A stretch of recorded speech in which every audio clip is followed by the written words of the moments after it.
is Lisa Heywood, and I'd like to welcome you to Callers Chat, an online space that I've created for callers to talk about all things calling. Now, today is a bit of a strange one for me because the person that I'm introducing is me.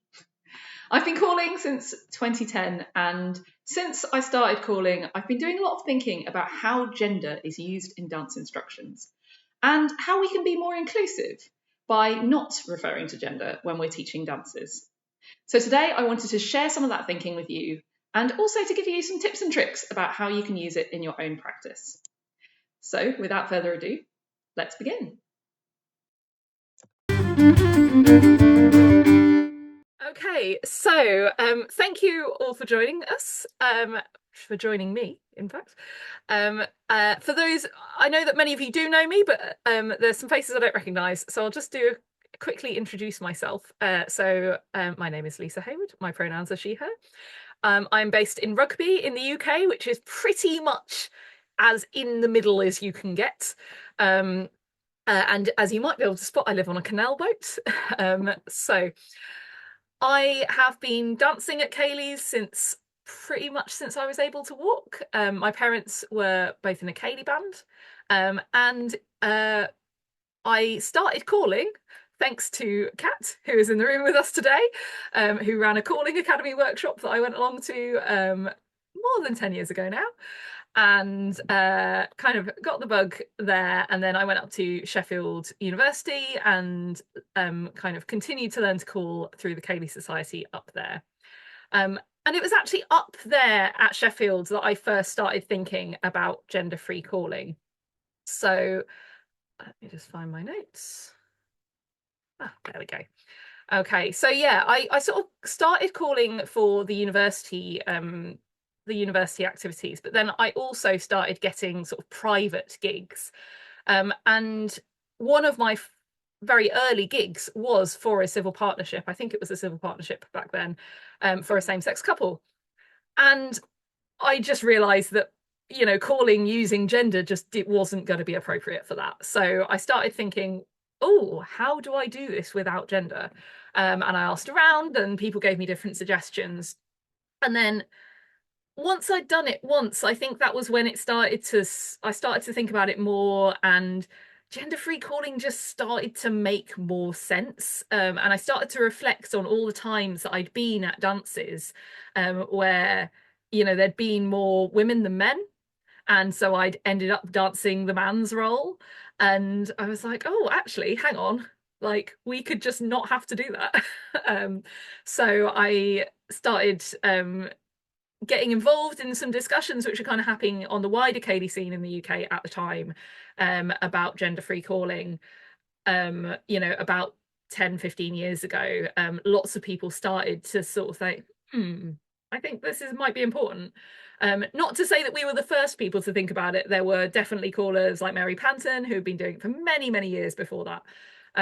But there was just this moment where everyone sort of started talking about it. But the problem was that there wasn't really that many people to learn off. So, you know, the folks like Mary, but a lot of us kind of ended up slightly starting from scratch and trying to come up with our own ways, which, you know, has been a long process, I think, of learning. It's almost like relearning to call. And I think I didn't appreciate at the time, like, how much, you know, it did require thinking about things in a different way. And I definitely got in some situations, especially when I think early on I was kind of trying to prove a point. And so I did pick some quite complicated dances sometimes because I wanted to prove that they could be done gender-free. But of course, I hadn't practiced them in an audience before. And I maybe didn't choose the right opportunities to try them out for the first time. I think it's a great shame, actually, because I think that some people have been kind of put off gender-free calling as dancers because they've experienced, you know, someone who's quite early in that journey, maybe, you know, struggling a little bit, as I did, and have said, oh, it's the fault of gender-free calling, whereas actually it's just getting the right techniques and, you know, sort of having enough practice that maybe is the issue.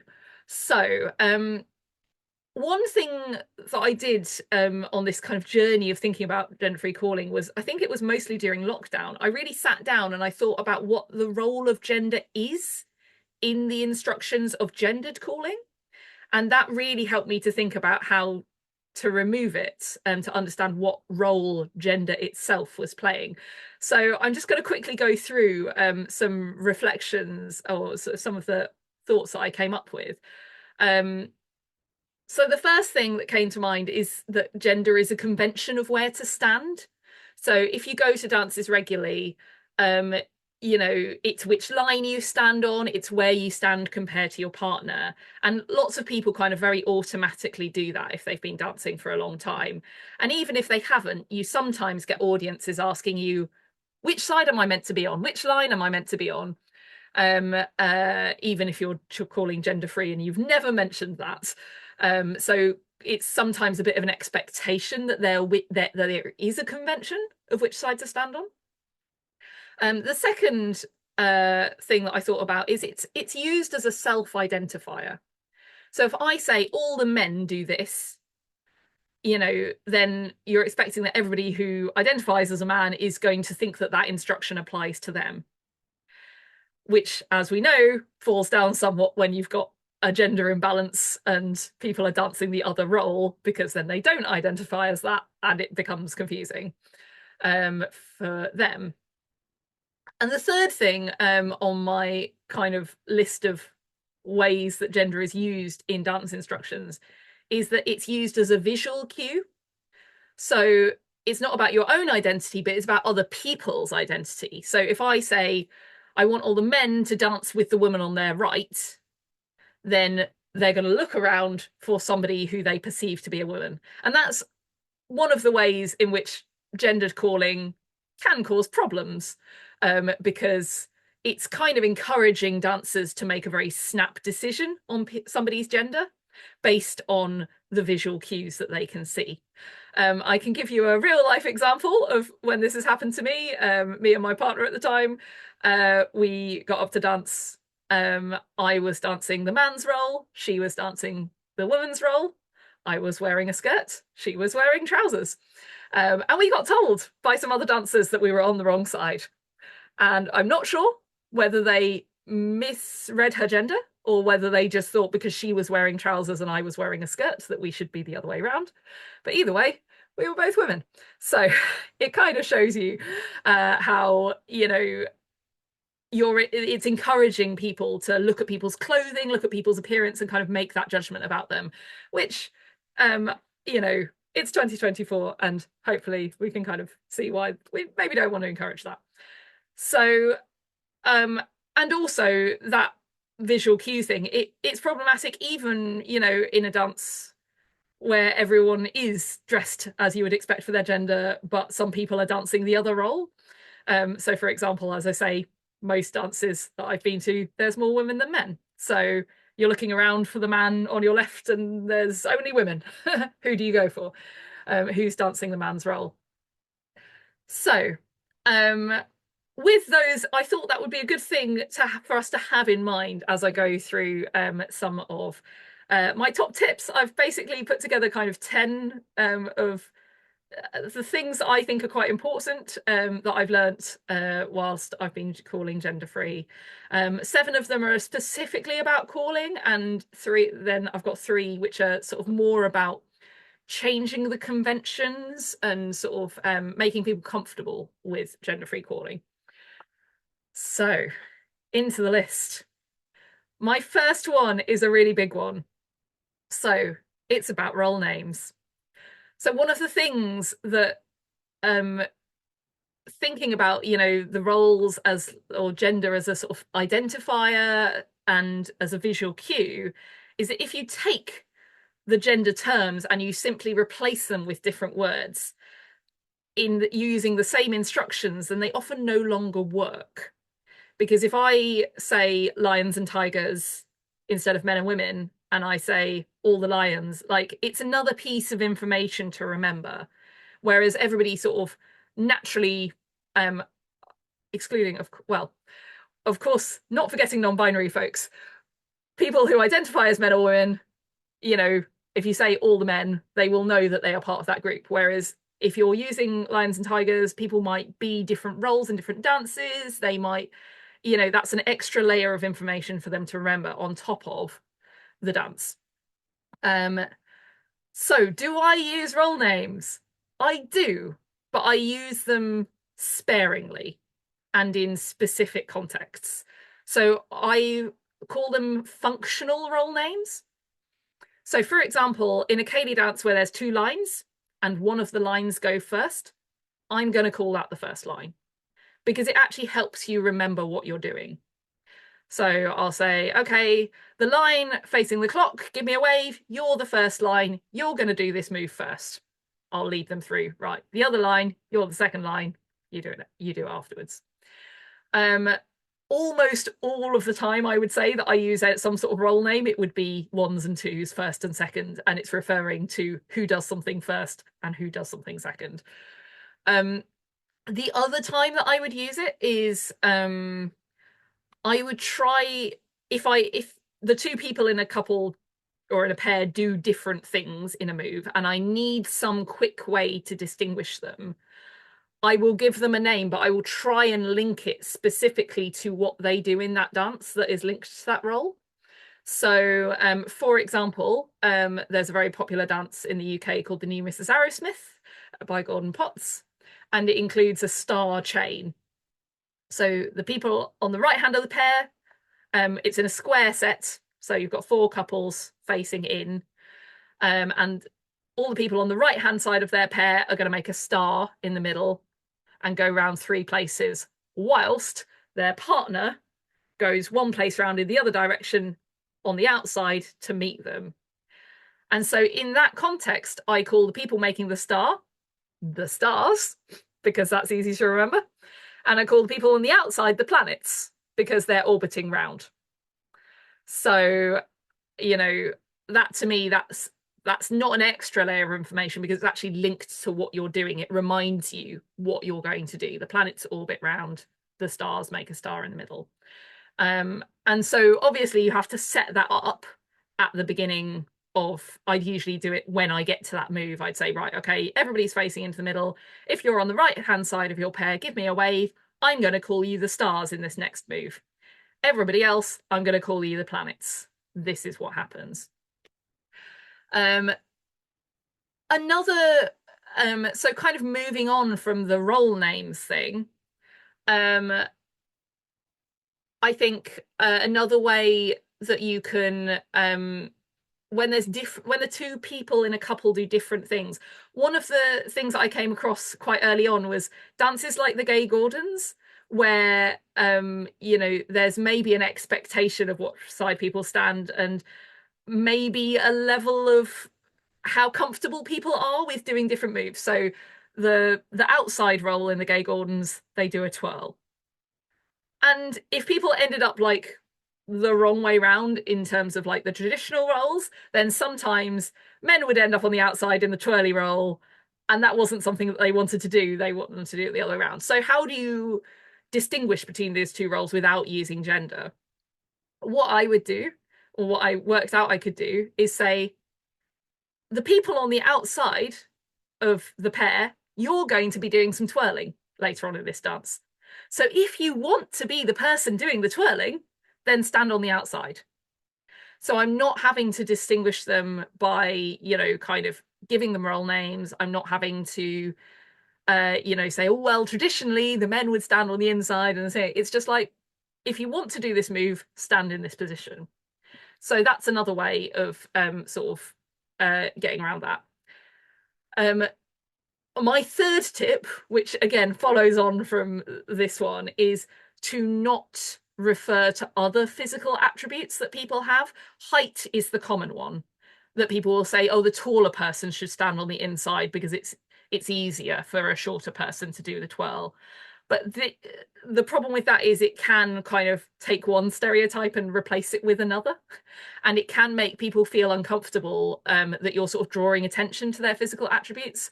I actually had some feedback from somebody in one of my calling groups that this was something that they found uncomfortable. As a taller woman, they would be the only woman who ended up on the inside. and they didn't like that, because it was kind of drawing attention to that. So um, try to avoid, drawing attention to other physical attributes.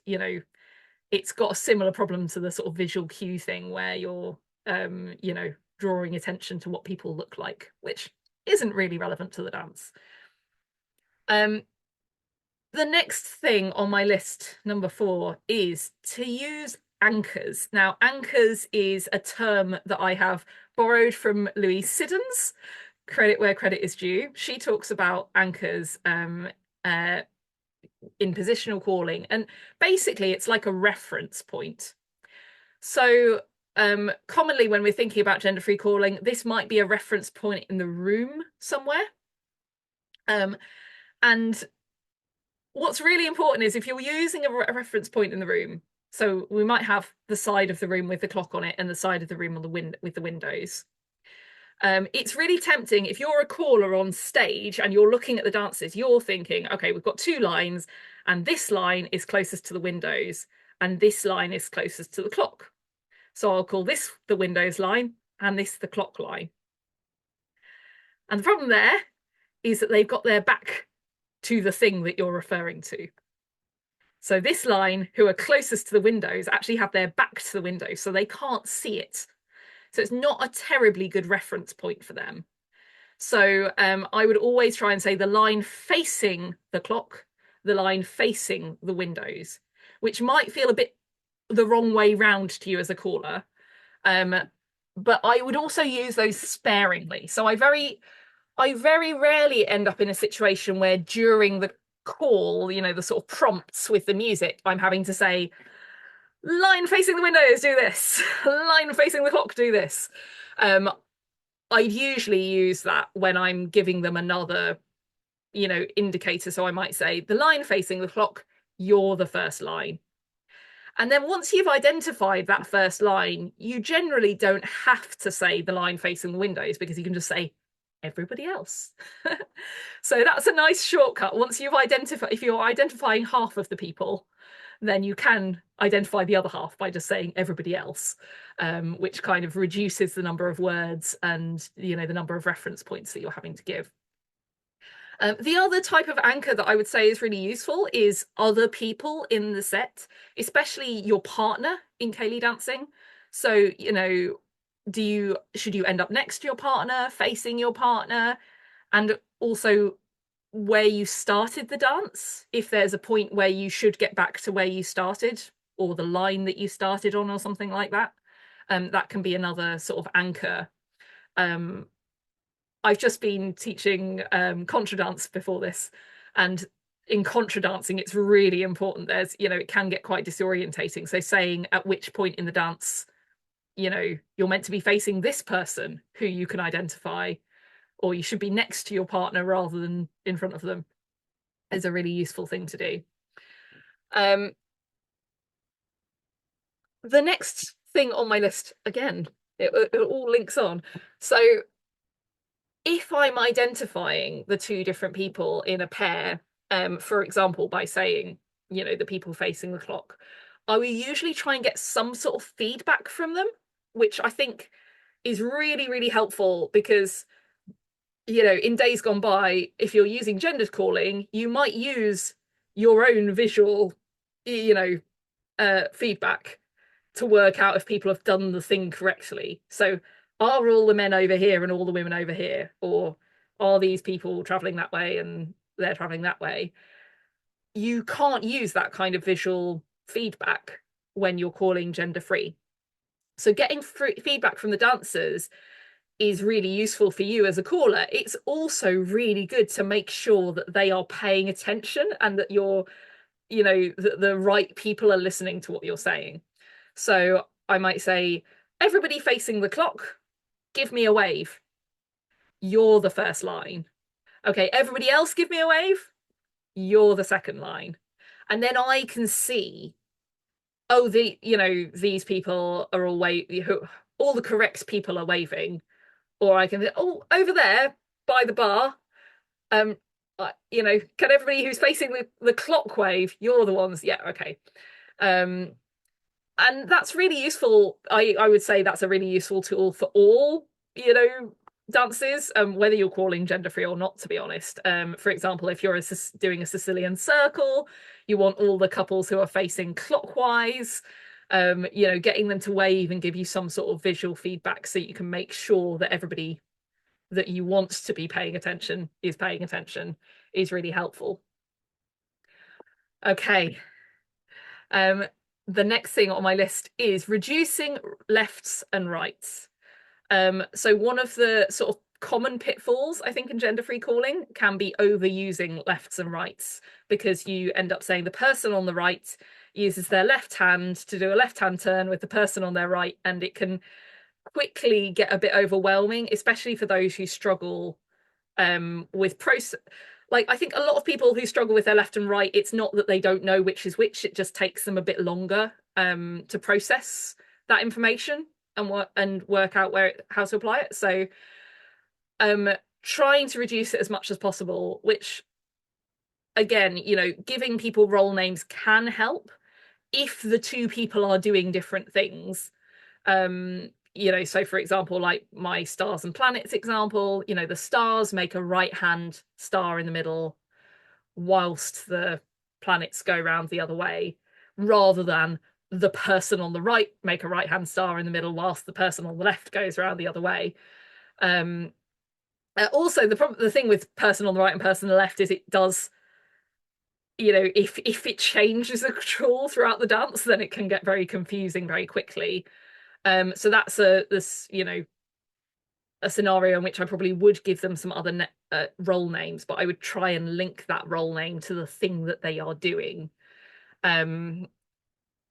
And then the last thing, which again I think really ties all of these together, is to choose your repertoire carefully, especially if you're just starting out with gender-free calling. There are a huge number of dances out there which actually don't have roles in them. And so they're a really good place to start, because you can very easily kind of convert them. So things like the Dashing White Sergeant, I started making a list of these. Old Swan Gallop, which is another Ceilidh dance. Even things like Cornish Six-Hand Reel don't really have roles in them. And so, trying to really think about, there's so many moves that don't have roles in them, especially for Ceilidh dancing. You can get away without doing what we used to call a lady's chain. I would call it a chain across now. And get confident and comfortable with those ones that are easy to call gender-free before you start going into doing the more complicated stuff. There definitely are some dances that work better gender-free than others, and there's also I heard somebody recently suggest, well, why don't we just write new dances that work better gender-free? It is an interesting question. There may be dances that lend themselves better to one style or the other. That's not to say, I think, that there are gender dances that can't be called gender-free, but I just think there's probably some that are a lot more easier. And if you think about difficulty level in terms of the dancers, you might find that some things have a higher difficulty level gender-free than they would as a gendered dance, and vice versa. I think it can also be true. So my last 3 tips are about changing conventions, because I think a lot of the time people say, well, I could call gender-free, but what if the dancers don't want it? So my first tip here, I know it's not always in the control of the caller, but it's something you can suggest to your dance organisers, is to advertise that the dance is gender-free, because then people who are really against gender-free calling and don't like it can choose not to go. And also you might get some people who feel uncomfortable with gendered calling who decide that they do want to go because they know it's going to be gender-free. I think it's really important to kind of keep affirming that it's okay to dance wherever you like and with whoever you like. And a really nice example of this is that at my local Ceilidhs that I call for, we had some sort of people who had come regularly before it was gender-free, and then I started calling as the sort of house caller, and I called gender-free. And I kept sort of saying, it really doesn't matter where you stand. Anyone can dance with anyone. It doesn't matter which side you're on for this dance. And I overheard one of these sort of regular members saying to another as they tried to swap some people around, she said it doesn't matter. So it does filter through. Um, and then the last thing that I'll kind of close with is I have started using some dances which don't require partners, and I've kind of designed them quite carefully so that they're not exactly mixer dancers, because I want to use them early on in the night, and I know that not everybody is kind of comfortable swapping around and being around unfamiliar people straight away. But I've got two dances which don't have partners, but you stay very close to the people that you start with. So one of them is just a big circle dance where you don't have a partner, but you dance with the people on either side of you, person one and person two. And then another one is a sort of adapted version of the Borrowdale Exchange, where instead of asking for 3 couples to stand up, I ask for 6 people to stand up. And the dance is circle left, circle right, into the middle and out twice. And then you do the sort of special move in the Borrowdale Exchange is that you make a right hand star where you only hold hands with your opposite. So we go around in that right hand star. And this is an interesting example, actually, because for ages I used to call this dance gender free. And the gendered version is you've got this pile of 3 pairs of hands, people holding hands with their opposite, and to unwind it, you get the top 2 pairs to hold up their hands, and the bottom man pulls the lady through, and then the next man pulls the lady through, and then the next man pulls the lady across. And for ages, I was trying to work out, like, how do I do that gender free? Like, and I sort of used to say, oh, well, whoever's the most assertive pulled the other person across, which just didn't quite feel right. And then I saw some people just untangle themselves without pulling anyone across, and they went over and they went under, and it was kind of a bit like one of those games where you all put your hands in the middle and then you have to unwind yourself. I realized I could just say, right, now I've got a challenge for you. You're going to untangle yourselves without letting go, and people work it out. So again, I'd gone from something where I'd basically just taken the gendered instructions and I tried to sort of adapt them, but working from the same principles. And then the ungendered version actually ended up being much, much simpler, far fewer words in the explanation, more fun, and kind of working on a completely different principle, which is like, rather than me telling them exactly what to do, they just work it out. So yeah, it's interesting where you end up when you think from a different perspective. But I use that dance because it kind of mixes people up within that small group. So you can get up with some people that you're comfortable with, and the only move that you do with that other person who very briefly becomes your partner is a spin. And I always teach it as a sort of, arm's length spin. And that's quite a good one for kind of mixing people up and showing them that it's okay. I think a lot of people look to callers to tell them what's right, to tell them what's acceptable. And so as callers, we can say, I call that dance, it mixes people up. And I say, don't worry if you end up, dance with whoever you end up with. That's part of the fun of this dance, is that everybody gets mixed up and anyone can dance with it and end up with anyone. And similarly with the one in the big circle, you might end up next to anyone, but it's fine. I just sort of try to really emphasize that.